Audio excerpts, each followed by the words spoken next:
नमस्कार। आज डिसेम्बर मास 5 तारिख गुरुवार। आज भागवत बाणी श्री भगवान कहउचंती निजर प्रकृत कल्याण केउथिरे निहित ताहा साधारण लोके जानती नहीं।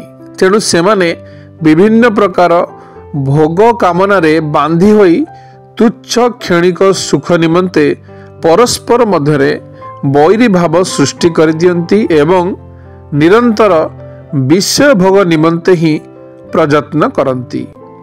यही वैरी भाव हेतु केते जे नरक आदि घोर दुख भोगिबाकू हुए ताहा सही मूर्ख माने आदौ विचार करती नहीं। आखि थिबा मनुष्य जेपरी भूल बाट धरी गातरे पड़िबाकू जाउथिबा लोककू सही बाटरे जीवाकू दियंती नहीं।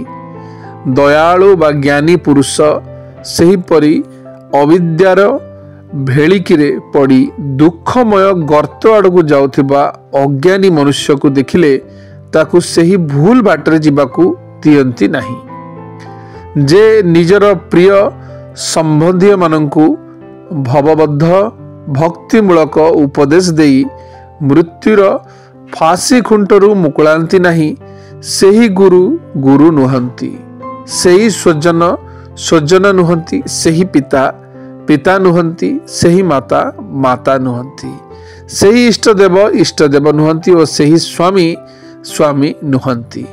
शुभ सकाळ। दिनटी आपणकर मंगलमय हो।